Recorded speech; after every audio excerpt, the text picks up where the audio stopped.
పటాన్చెరు నియోజకవర్గంలో ప్రభుత్వ భూములను కబ్జా చేస్తూ కోట్లకు పడగలెత్తుతున్న పటాన్చెరు ఎమ్మెల్యే గూడెం మహిపాల్ రెడ్డిపై ప్రభుత్వం చర్యలు తీసుకోవాలని బీజేపీ రాష్ట్ర నాయకుడు పటాన్చెరు మాజీ MLA T Nandishwar Goud demand చేశారు.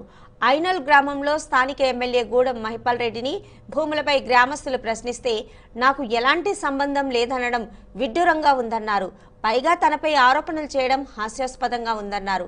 నేను ఎమ్మెల్యేగా ఉన్న సమయంలో ఐనల్ గ్రామానికి 120 ఇందిరమ్మ ఇళ్లను కట్టించడం జరిగిందని గుర్తు చేశారు.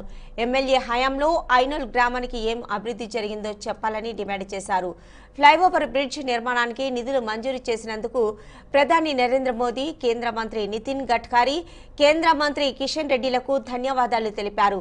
బ్రిడ్జ్ నిర్మాణానికి 96 కోట్ల రూపాయల 51,1.65 కిలోమీటర్ల ఫ్లైఓవర్ నిర్మాణానికి నిధులు కేటాయించడం జరిగిందన్నారు. పారిశ్రామిక ప్రాంతంలో కొత్త కాలనీలు ఏర్పడడంతో ట్రాఫిక్ విపరీతంగా పెరిగిందని చెప్పారు. ఈ యొక్క 3 ఫ్లైఓవర్ నిర్మాణం జరిగితే నియోజకవర్గ ప్రజలకు ట్రాఫిక్ ఇక్కట్లు తొలగిపోతాయని అన్నారు.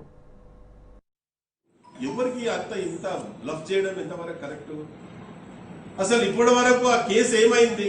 ఓకే, అతని దగ్గర లైసెన్స్ ఉంది, గన్ ఉంది, వచ్చింది, ఏమైనా ఎంక్వైరీ చేసి దాని విషయాలన్నీ బయటకు తీసుకొచ్చిరా? ఎక్కడన్నా ఇప్పటి వరకు లేదు. 1200 ఎకరాలు కాజేయాలని చూస్తున్నారు. అక్కడ ఐలాపూర్ ల్యాండ్స్ ఏవైతే ఉన్నాయో అది కోర్టు పరిధిలో ఉన్నాయి, కోర్టులో నడుస్తుంది. అది అయినా కూడా అక్కడ అంతా మరి ప్లాట్లు చేసి లేఅవుట్లు చేసి అగ్రిమెంట్ చేసుకుంటున్నారు.